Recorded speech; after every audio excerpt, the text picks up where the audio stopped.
వి gold trusted gold buyers మీరు తాకట్టు పెట్టిన బంగారాన్ని విడిపించి ఈ రోజు ఉన్న మార్కెట్ ధరకు కొనబడును. హాయ్ హలో నమస్తే, welcome back to iDream media. ఈరోజు మనతో ఉన్నారు రియల్ ఎస్టేట్ ఎక్స్పర్ట్ అలాగే లీగల్ అడ్వైజర్ అయిన శ్రీకాంత్ బాబు గారు. ఇక హైదరాబాద్లో రియల్ ఎస్టేట్ అనేది కన్ఫ్యూషన్కి బ్రాండ్ అంబాసిడర్గా మారిందంటారా? హైదరాబాద్లో రేట్లు భారీగా ఉన్నాయా? అంటే ఈ అప్రిషియేషన్ రేట్లకి హైదరాబాద్లో ల్యాండ్ ఎవరో కొనట్లేదని చెప్పేసి స్టేట్మెంట్ వస్తున్నాయి. ఇక మరోపక్క గవర్నమెంట్ అయితే క్లారిటీ ఇవ్వకుండా ఉంచుతున్న భూములు, వీటన్నిటిపై ఒక క్లారిటీ తీసుకుందాం ఈరోజు ఎపిసోడ్లో. నమస్కారం సార్. నమస్తే. సో హైదరాబాద్లో ల్యాండ్ రేట్స్ అనేవి ఆకాశాన్ని అంటున్నాయి అనేది ఒకప్పుడు మాట, కానీ కొనడానికి బయ్యర్లు కూడా లేని సిచ్యువేషన్లో హైదరాబాద్ ఉందనేది ఇప్పటి మాట. దీనికి తోడు అసలు హైదరాబాద్లో ల్యాండ్ కొనుక్కోవడం కంటే RRRకి ORRకి మధ్యలో ల్యాండ్ కొనుక్కుంటే నెక్స్ట్ అప్కమింగ్ సిటీ అదే, అక్కడ మీరు కుబేర్లు అవ్వచ్చు అని ప్రమోషన్స్ మరో పక్క. అసలు ఏం జరుగుతుంది హైదరాబాద్ రియల్ ఎస్టేట్లో? మీరు అన్న దాంట్లో కొంత వాస్తవం ఉందండి. హైదరాబాద్ మార్కెట్ అనేది ఈరోజు మీరు గమనిస్తే కొంత స్లోగా ఉంది, దాంట్లో ఎటువంటి సందేహం లేదు. అంటే ఇది కూడా ఒక అందుకు మంచిది అనుకోవాలి నా దృష్టిలో. ఎందుకంటే లోగడ మీరు గమనిస్తే, అంటే ఈ ప్రభుత్వం మారకముందు కనుక మీరు గమనిస్తే అప్పటికే మార్కెట్ బాగా హైలోకి వెళ్ళిపోయింది, బాగా టూ మచ్ ఆఫ్ హైలోకి వెళ్ళిపోయింది మార్కెట్. అంటే అసలు ఏంది, ఈ ఏరియాలో నిన్నటిదాకా 6,500 ఉంటే ఎస్ఎఫ్టీ ఈరోజు ఏంటి 9,000 చెప్తున్నారు, 10,000 చెప్తున్నారు. అసలు ఇట్లయితే ఎట్లా సామాన్యుడు హైదరాబాద్లో తన సొంత ఇంటి కళ నెరవేర్చుకోగలడా? అసలు ఇక్కడ హైదరాబాద్లో మనకంటూ ఒక 200 గజాల భూమి ఉండటం అనేది ఇక కళేనా? అసలు మనం ఎన్ని సంవత్సరాలు కష్టపడితే ఈ లోన్లు తీర్చగలం? అసలు మనం సొంత ఇంటి కళ అనేది అసాధ్యమేనా? హైదరాబాద్లో కేవలం కుబేర్లే ఉండగలరా? సామాన్యుడు మధ్యతరగతి వాళ్ళు ఎగువ మధ్యతరగతి వాళ్ళు ఉండలేరా అని ఇలాంటి మాటలు కూడా మనం కూడా చాలా, అంటే ఇలాంటి షోస్లో కూడా మాట్లాడడం జరిగింది. నేను ఒకటే చెప్తున్నానండి, రియల్ ఎస్టేట్ అనేది ఎప్పుడైనా కూడా అది ప్రతిరోజు జరిగే ఒక నిత్యావసర వస్తువులు జరుగుతాం. అంటే వాటర్ బాటిల్ కానివ్వండి, మనం తినే ఫుడ్ ఐటమ్స్ కానీ, ఇవి నిత్యావసరాలు, అవి మనకి ప్రతిరోజు కావాలి, అవి కూరగాయలు కానీ ఇలాంటి. అలా రియల్ ఎస్టేట్ అనేది కూడా ఏంటంటే మనం ప్రతిరోజు ప్లాట్లు కొనము, మనం ప్రతిరోజు ప్లాట్లు అమ్మము. మన ప్రతి ఒక్కరికి ఏంటి, ఒక ఇల్లు అనేది ఒక కళ, ఒక డ్రీమ్ లాంటిది.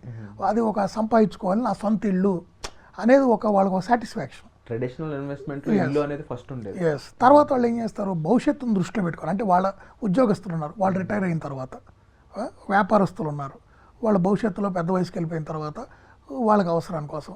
అలానే లేదు, వాళ్ళ పిల్లలు ఉన్నారు, వాళ్ళ భవిష్యత్తులో వాళ్ళ పిల్లల పెళ్ళిళ్ళకి, లేదు విదేశాల్లో చదువులకు పంపించేటప్పుడు ఏదైనా చిన్న చిన్న ప్లాట్లు కొనిపెట్టుకుంటే ఆ రోజు అవసరాలకి వీటిని అమ్ముకుంటే ఒక మంచి డబ్బు వస్తే ఆ డబ్బుతో ఈ అవసరాలు తీర్చుకోవచ్చు అని ఇన్వెస్ట్మెంట్ చేస్తారు. కొంతమేరకు హైదరాబాద్లో ల్యాండ్ రేట్లన్నీ NRIలు పెంచేశారని ఒక స్టేట్మెంట్ ఉంది, ఏమంటారు?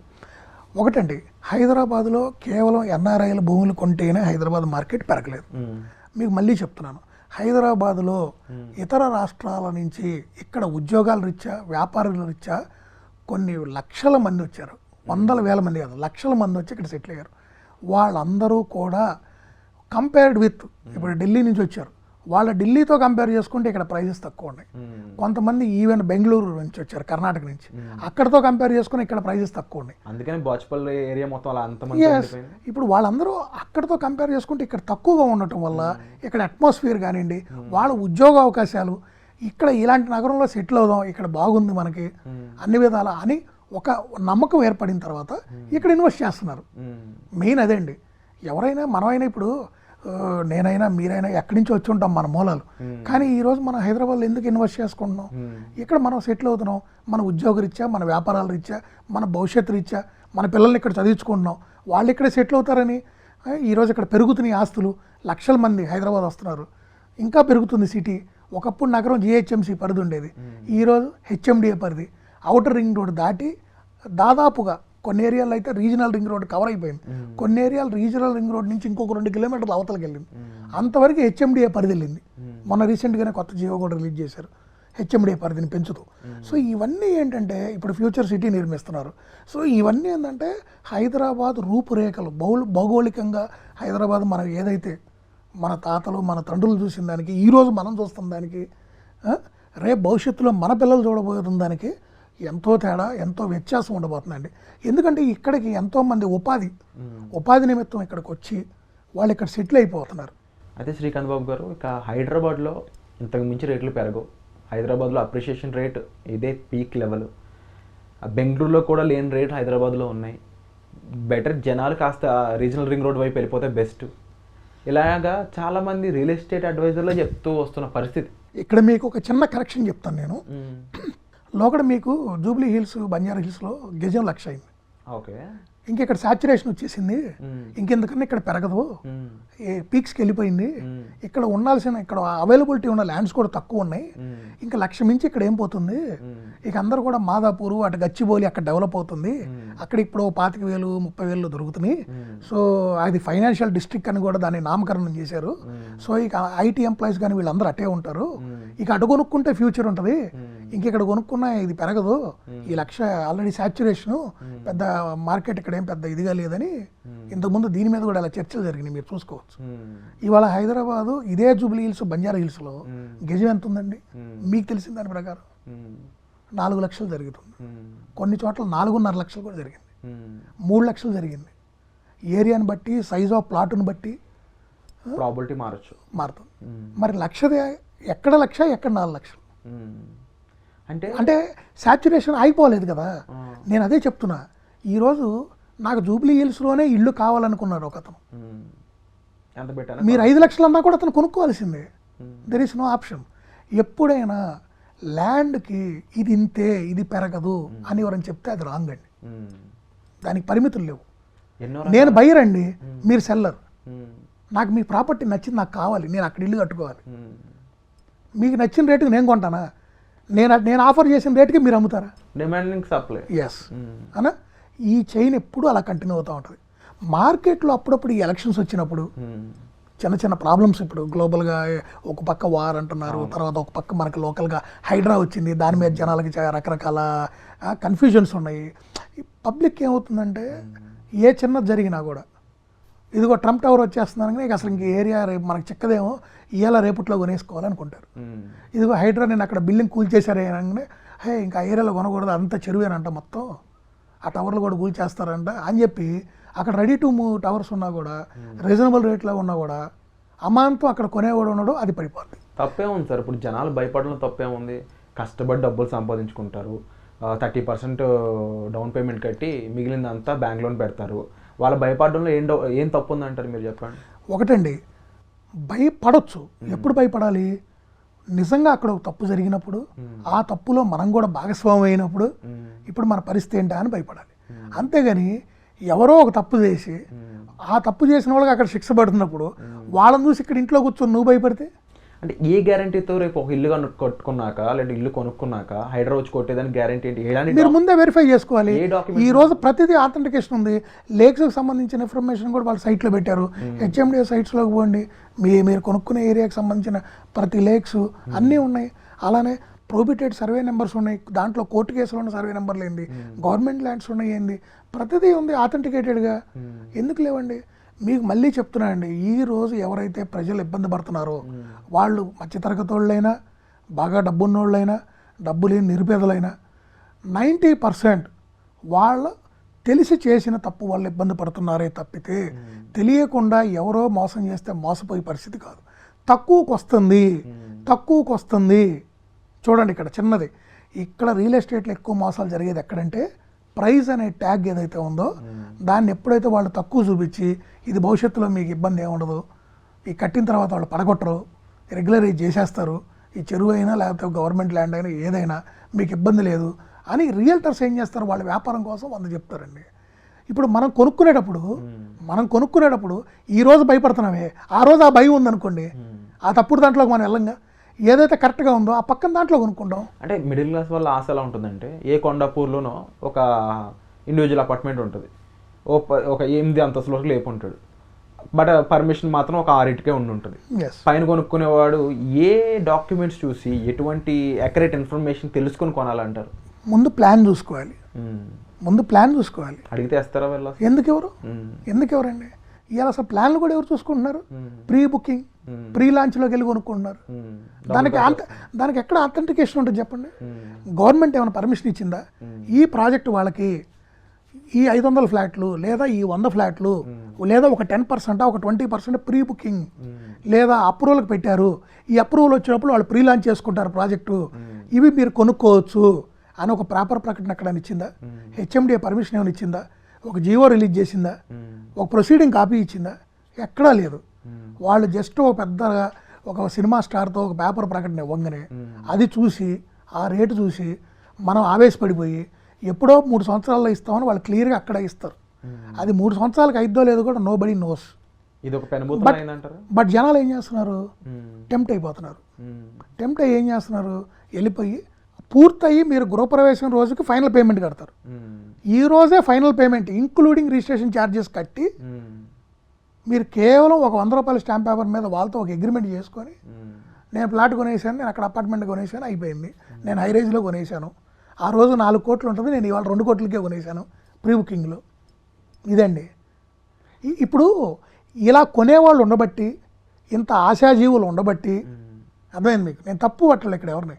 ఆశాజీవులు, మానవుడే ఆశాజీవి. ఇంతమంది ఆశాజీవులు ఉండబట్టి ఏమవుతుంది? తప్పు చేసేవాడికి కూడా మార్గం సుగమమైపోతుంది. అందుకేనా ఈ మధ్యకాలంలో బిల్డర్లు అందరూ 10 రకాల ప్రాజెక్టులు ఒకేసారి స్టార్ట్ చేసి అంతే మరి కూడా కంప్లీట్ చేయాలి. అంతే. ఏ ప్రాజెక్ట్ బిల్డర్ దగ్గర ఈరోజు ప్రభుత్వము వీళ్ళు అప్రూవల్కి పెడుతున్నారు. అప్రూవల్ రావడానికి 3 to 4 months పట్టింది, నువ్వు అన్ని కరెక్ట్గా ఇన్ టైం సబ్మిట్ చేస్తావు. కానీ వీళ్ళు ఏం చెప్తారు? ప్రతి ఒక్కళ్ళకి కూడా ఎవరైతే వాళ్ళ దగ్గర కొనుక్కోవడానికి వచ్చారో వాళ్ళందరికీ ఏం చెప్తారు? ఒక 7 to 8 months పట్టిద్ది. వీళ్ళ ప్రాసెసే స్లో చేస్తారు. ఎందుకు? ఫస్ట్ ఆ ప్రీ బుకింగ్స్ రావాలి. అంటే ప్రజల డబ్బులతో వ్యాపారం చేద్దాం. ఇవాళ మీకు మళ్ళీ చెప్తున్నానండి, రెప్యూటెడ్ బిల్డర్స్తో సహా మీరు టాప్ 1 నుంచి టాప్ 10 వరకు తీసుకున్న ఏ బిల్డర్ దగ్గర కూడా అతను జేబులో కానీ, అతని ఇంట్లో కానీ, అతని బ్యాంకులో కానీ ఈ టోటల్ ప్రాజెక్ట్ అతను 10 ఎకరాల్లో ప్రాజెక్ట్ చేస్తుంటే ఆ ప్రాజెక్టుకి సంబంధించిన ల్యాండ్ కొనుక్కోవటం నుంచి లాస్ట్ ఫ్లాట్ ఫినిషింగ్ చేసి కస్టమర్కి హ్యాండ్ ఓవర్ చేసే వరకు ఎంత ఖర్చు అయిద్దో అంత డబ్బులు ఎవరి దగ్గర లేవు. ఇది ఓపెన్ సీక్రెట్. అందుకే వాళ్ళు ప్రీ బుకింగ్కి వెళ్తున్నారు. ప్రీ బుకింగ్ తీసుకొని ప్రీ లాంచ్ ఆఫర్ ప్రకటించిన ప్రాజెక్ట్ పేరు కూడా చెప్పండి, టక్మని చెప్పండి మీరే. లేవు. ఎందుకు లేవు? మరి టాప్ 10 బిల్డర్స్ కదండి వాళ్ళు. టాప్ 10 మరి అంటే టాప్ 10లోకి ఎట్లా వెళ్ళారు మీరు? ఒక ప్రాజెక్ట్ చేసి వెళ్ళలేదు కదా. ఒక్క మాట అండి, టాప్ 10లోకి మీరు ఒక ప్రాజెక్ట్ చేసి వెళ్తారా? వెళ్ళరు. లాంగ్ బ్యాక్ ఒక 20 years 30 years నుంచి మీరు ఆ ఫీల్డ్లో ఉండి ఒక మల్టిపుల్ ప్రాజెక్ట్స్ చేసి 5, 10, 15 ఒక సర్టెన్ నెంబర్ చేసి అవి సక్సెస్ఫుల్ అయ్యి అవన్నీ అమ్మేసి మీకు లాభాలు వచ్చి అలా మీరు విస్తరించుకున్నాక మీరు ఒక రెప్యూటెడ్ బిల్డర్ అవుతారు. మీకు పేరు వస్తుంది, మీకు ఒక గుర్తింపు వస్తుంది. మీరు ప్రీ బుకింగ్ అన్నా కూడా ఒక 20% అన్నా మీ దగ్గరికి వచ్చి కొంటారు మీరు లాంచ్ అనగానే. అవునా కదా? ఆ స్థాయికి వెళ్ళినాక కూడా మరి మీరు ఆ స్థాయికి వెళ్ళారు కదా, ఆ స్థాయికి వెళ్ళిన తర్వాత కూడా మీరు ఈ ప్రీ బుకింగ్ ప్రీ లాంచ్ ఎందుకు? ఇంకా మీ దగ్గర డబ్బులు ఉండాలి కదా. ఒక ప్రాజెక్టే చేయండి, 10 ప్రాజెక్ట్ అట్ ఏ టైం మొదలుపెట్టి మీ దగ్గర ఉన్న 100 రూపాయలు తీసుకెళ్ళి ఇక్కడో 20, అక్కడో 10, అక్కడో 30 పెట్టి ఇబ్బంది పడే కన్నా ఏ బిల్డర్ కూడా ఒకటే ప్రాజెక్ట్ స్టార్ట్ చేసి అది క్లోజ్ చేసిన బిల్డర్ ఎవరు లేరు ఇప్పుడు. ఎవరు లేరు. ప్రతి ఒక్కళ్ళు కూడా నుంచొని ఏదంటారే నిలబడి మంచినీళ్ళు తాగకుండా పరిగెత్తి పాలు తాగుదాం అనుకుంటున్నారు ఇవాళ. రియల్ ఎస్టేట్కి వాళ్ళ మైనస్ కూడా అదేనండి. రియల్ ఎస్టేట్కి వాళ్ళ ప్రాబ్లం ఏంటి? విపరీతమైన హైప్ క్రియేట్ చేశారు. ఎవరు క్రియేట్ చేశారు? ఇది రియల్టర్స్. వాళ్ళు చేసుకుంది, వాళ్ళు తీసుకున్న గోతులో వాళ్ళే పడ్డారు. అవసరానికి మించి కట్టారు. ఇప్పుడు ఒక ప్రాజెక్ట్ సక్సెస్ఫుల్ కంప్లీట్ అవ్వాలి. సక్సెస్ఫుల్గా ఎప్పుడు కంప్లీట్ అయింది? 1000 ఫ్లాట్లు ఉంటే నువ్వు 1000 ఫ్లాట్లు అమ్మిన రోజు యు ఆర్ సక్సెస్ఫుల్. 1000 మంది కస్టమర్లు గృహప్రవేశం చేసిన రోజు యు ఆర్ సక్సెస్ఫుల్. ఇవాళ జరుగుతుంది ఎక్కడన్నా? ఒక ప్రాజెక్ట్లో 1000 ఫ్లాట్స్ ఉంటే మినిమం 30 to 40% ఇంకా అమ్ముడు బాని ఉంటుంది. అవునా? లేదు, అమ్మారు. ఆక్యుపెన్సీ కానీ ఫ్లాట్లు ఎన్ని ఉంటున్నాయి? ఇంకా 30% ఉన్నాయి. రెంటల్స్ కానీ ఫ్లాట్స్ ఎన్ని ఉంటున్నాయి? అది ఇంకా ఆ ప్రాజెక్ట్ ఎలా సక్సెస్ అని చెప్పుకుంటున్నారు? కృత్రిమంగా డిమాండ్ క్రియేట్ చేసుకుంటున్నారు. ఆ ఏరియాలో 5000 అనేది అక్కడ వాల్యూ అయితే మీరు 8000కి అమ్ముతున్నారు. అలా మీరు సర్వైవ్ అవుతున్నారు. ఎలా సర్వైవ్ అవుతున్నారు? 1000 ఫ్లాట్లలో 300, 200 అమ్ముకున్నా కూడా సర్వైవ్ అవుతున్నారు. అది వాస్తవంగా మార్కెట్ అనేది ఈరోజు కేవలం అంటే రియల్టర్స్ వీళ్ళందరూ కూడా అత్యాసపోయి 1-10 ప్రాజెక్టులు స్టార్ట్ చేసి ప్రీ లాంచ్లు పెట్టి ప్రజలు కూడా ఏదో పెరిగిపోతుంది, ఏదో జరుగుతుందని ఆవేశపడి అప్పులు తెచ్చో లేదా ఊర్లో ఉన్న పొలాలమ్మో బంగారాల బ్యాంకులు పెట్టో ఇలా రకరకాల పర్సనల్ లోన్ లేని ఎంప్లాయీస్కి లోన్లు విపరీతంగా ఇచ్చారు బ్యాంకులు కూడా. ఇవన్నీ తీసుకొని ఈ డబ్బులన్నీ పుల్లప్ చేసి ఈ ప్రీ బుకింగ్ ప్రీ లాంచ్లో కట్టేసి ప్రతి ప్రాజెక్టులో కూడా అక్కడ 100 ఫ్లాట్లు, ఇక్కడ 200, అక్కడ 200. ఈరోజు మీరు వెళ్ళి చూడండి అవుటర్ రింగ్ రోడ్డుకి అటుపక్క ఇటుపక్క లేదా ఫైనాన్షియల్ డిస్ట్రిక్ట్లో కానివ్వండి, నర్సింగ్ దగ్గర కానివ్వండి, ఎనీ ఏరియా ఇవ్వు, ఏ పక్కన మీకు ఏ టవర్లోకి అయినా వెళ్ళి అడగండి, సేల్కి ఫ్లాట్ ఉందో లేదో, రెంట్కి ఫ్లాట్ ఉందో లేదో, ప్రతి చోట అవైలబిలిటీ ఉంది. సో ఫైనల్గా ఇంత అన్సర్టెనిటీ ఉన్న ఈ హైదరాబాద్లో మరొక బయ్యర్ అనేవాడు ఏం చేయాలంటారు? నేను మళ్ళీ చెప్తున్నా అండి, అన్సర్టెనిటీ మనం క్రియేట్ చేసుకున్నాం. ఇప్పుడు మీకు ఒకటే చెప్తున్నా అండి, రియల్ బయ్యర్స్ ఎవరి దగ్గర అయితే డబ్బులు ఉండి ఫ్యూచర్ గురించి అంటే నెక్స్ట్ 5 or 10 years ఇందాక చెప్పాను కదా, వాళ్ళ పిల్లల ఫ్యూచర్ స్టడీస్ కానివ్వండి, వాళ్ళ పెళ్ళిళ్ళకి కానివ్వండి, వీళ్ళు రిటైర్ అయిన తర్వాత ఒక మంచి లైఫ్ లీడ్ చేయడానికి భవిష్యత్తు గురించి కొనుక్కుంటారో వాళ్ళకి ఎటువంటి డోకా లేదు. ఎందుకంటే వాళ్ళ లాంగ్ టర్మ్ ప్లాన్స్, వాళ్ళకి ఎటువంటి ఇబ్బంది ఉండదు. ఈరోజు స్టాక్ మార్కెట్ల పరిస్థితి ఏంటి చెప్పండి, మ్యూచువల్ ఫండ్స్ పరిస్థితి ఏంటి చెప్పండి, సేఫెస్ట్ అన్నారు కదా, మ్యూచువల్ ఫండ్స్ పరిస్థితి ఏంటి ఏమంటున్నారు? అదే ఏమని చెప్తున్నారు వాళ్ళు కూడా, ఏం చెప్తున్నారు, మ్యూచువల్ ఫండ్ మీరు long term sir, short term కాదు, అవి కూడా పడిపోయినాయి మరి. అట్లా ప్రతి దాంట్లో కూడా ఈ ఒడిదుడుకులు ఉంటాయండి. రియల్ ఎస్టేట్లో కూడా ఒక 5 సంవత్సరాలు తీసుకుంటే ఒక 1 year మార్కెట్ అనేది ఇలాంటి ఒడిదుడుకులు అనేది కామన్. సో ఎటువంటి భయం లేదు, మార్కెట్ అంతా రీగైన్ అయింది. ఇక్కడ ఇంకో చిన్న ఇదేంటంటే బిల్డర్స్ అందరూ కూడా వాస్తవ పరిస్థితులను దృష్టిలో పెట్టుకొని ఓవర్ హైప్కి వెళ్లకుండా ఖర్చులు తగ్గించుకొని middle class and upper middle class వాళ్ళని దృష్టిలో పెట్టుకొని ప్రాజెక్ట్స్ చేయాలండి. ఆ మార్కెట్ని ఎవరు క్యాప్చర్ చేయట్లా. అందరూ కూడా 1.5 కోటి, 2 కోట్లు, 4 కోట్లు, 6 కోట్లు, 10 కోట్లు ఈ రేంజ్ ఆఫ్ ప్రాజెక్ట్స్ చేస్తున్నారు. ఈవెన్ ఒక అపార్ట్మెంట్, ఒక హై రైజ్ దాంట్లో ఒక 20 ఫ్లోర్లో, ఒక 50 ఫ్లోర్ల దాంట్లో నేను ఒక ఫ్లాట్ కొనుక్కోవాలంటే ఈరోజు 1.5 కోటికి తక్కువ ఎవరైనా ఇవ్వగలుగుతున్నారా? లేదు.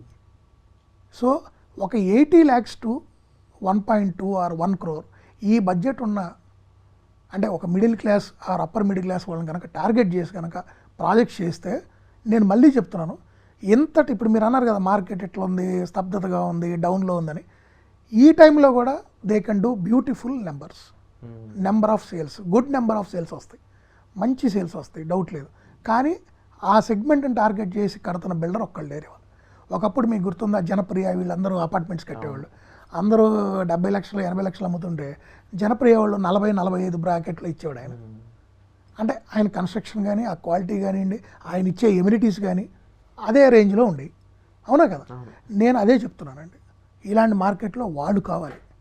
ఇవాళ మన హైదరాబాద్ అని కాదు, ఓవరాల్గా కొంచెం గ్లోబల్ మార్కెట్స్ అన్నీ కూడా కొంచెం ఒడిదుడుకుల్లో ఉన్నాయి. కాబట్టి ఈరోజు ఏంటంటే కొంచెం మిడిల్ క్లాస్ వాళ్ళని టార్గెట్ చేస్తూ ఈ రెప్యూటెడ్ బిల్డర్స్ కానివ్వండి, కొత్తగా వచ్చేవాళ్ళు కానివ్వండి, అలాంటివి ప్లాన్ చేస్తే బాగుంటుంది. ఇంకొకటి ఏంటంటే ఓఆర్ఆర్ మధ్య, ఆర్ఆర్ మధ్య, RRR మధ్య ఇన్వెస్ట్ చేసుకుంటే మాత్రం ఫ్యూచర్లో కొత్త నగరం అంటే ఫ్యూచర్ సిటీ అనేది ఇప్పుడు శ్రీశైలం రోడ్డు ఏదైతే అక్కడ ప్లాన్ చేస్తున్నారో ఆ ఒక్క చోటనే కదండి, త్రూ అవుట్ ద రింగ్ నేను చెప్తున్నాను. హైదరాబాద్కి ఆల్ కార్నర్స్, ఓఆర్ఆర్కి RRRకి మధ్యలో ఎవరైతే ఇన్వెస్ట్ చేసుకుంటారో నెక్స్ట్ 10 yearsలో వాళ్ళు బ్యూటిఫుల్ రిటర్న్స్ చూస్తారు. 1 year 2 year దృష్టిలో పెట్టుకొని మాత్రం ఇన్వెస్ట్ చేసుకొని నేను కొన్నాను, నాది నేను ఆశించినంత పెరగలేదు అనుకోకండి. ఇది ట్రేడింగ్ కాదు, ఇది ఒక స్టాక్ కాదు, ఇది ల్యాండ్. డెవలప్మెంట్స్ జరుగుతాయి, నిదానంగా జరుగుతాయి, ఫండ్స్ ఎలకేట్ చేయాలి, రోడ్లు వేయాలి, కొత్త కంపెనీస్ రావాలి, వాళ్ళకి ల్యాండ్ గవర్నమెంట్ డెవలప్ చేసేవాలి, వాళ్ళు మళ్ళీ వాళ్ళ బేస్ కంపెనీ నుంచి ఫండ్స్ తెచ్చుకోవాలి, అక్కడ వర్క్ స్టార్ట్ చేయాలి, ఆ తర్వాత అక్కడ ఎంప్లాయ్మెంట్ రావాలి, ఎవరైతే అక్కడ ఎంప్లాయ్మెంట్ వచ్చి అక్కడ పనిచేస్తున్నారో వాళ్ళ చుట్టుపక్కల స్థిర నివాసాలు ఏర్పరచుకోవాలి. సో ఇట్లా ప్రతిదీ ఒక ప్రాసెస్ ఉంటుంది అనమాట. సో మనం వెయిట్ చేయాలండి. ఎప్పుడైనా ఇన్వెస్ట్మెంట్ చేసామా రేపొద్దు నుంచి రిటర్న్స్ ఎక్స్పెక్ట్ చేయకూడదు. ఒక ల్యాండ్ మీద ఇన్వెస్ట్మెంట్స్ అనేవి లాంగ్ టర్మ్ నుంచి 5 నుంచి 10 ఏళ్ళు పెట్టుకుంటే మంచి రిటర్న్స్ చూడొచ్చు. లో సెగ్మెంట్లో ఇన్వెస్ట్మెంట్ చేయాలనుకున్న వాళ్ళు అంటే గజం ఒక 5,000, 4,000, 3,000 ఆ రేంజ్లో కనుక ఎవరైనా చేయాలనుకుంటే RRR నుంచి ఒక 5 కిలోమీటర్ల పరిధిలో కనుక వెళితే డెఫినెట్గా 5,000, 4,000 ఆ రేంజ్లో కొన్ని దొరుకుతున్నాయి. వాటిల్లో కొనుక్కుంటే మాత్రం డెఫినెట్గా వాళ్ళకి కూడా నెక్స్ట్ 5 to 10 yearsలో మంచి రిటర్న్స్ వస్తాయి, ఎటువంటి డౌట్ లేదు. Wonderful sir. అండ్ చాలా మంచి ఇన్ఫర్మేషన్, రియల్ ట్రూత్ అనేది మా ముందు తీసుకొచ్చారు. Thank you so much. Thank you. నిజంగా ప్రస్తుతం ఉన్నటువంటి సమాజం దేనికి ప్రయారిటీ ఇస్తుంది? ఆర్థిక సంబంధాల చుట్టూ మాత్రమే తిరుగుతోంది. మళ్ళీ ఎన్నికలంగానే చాలా విరక్తి కలుగుతున్నాం. మంచి అనిపిస్తుంది కదా, లేడీస్ కూడా ఛాలెంజింగ్ జాబ్స్ చేసినప్పుడు చాలా బాగుంటది. ట్రాఫిక్ అసిస్టెంట్స్ గా నియమించిన ట్రాన్స్జెండర్స్ అందరితో సాల్యూట్ చేయించుకుంటున్నారు. ఫుడ్ డెలివరీ ఇవ్వటానికి వెళ్ళినటువంటి డెలివరీ బాయ్ అనిల్ పై కళ్ళ ముందు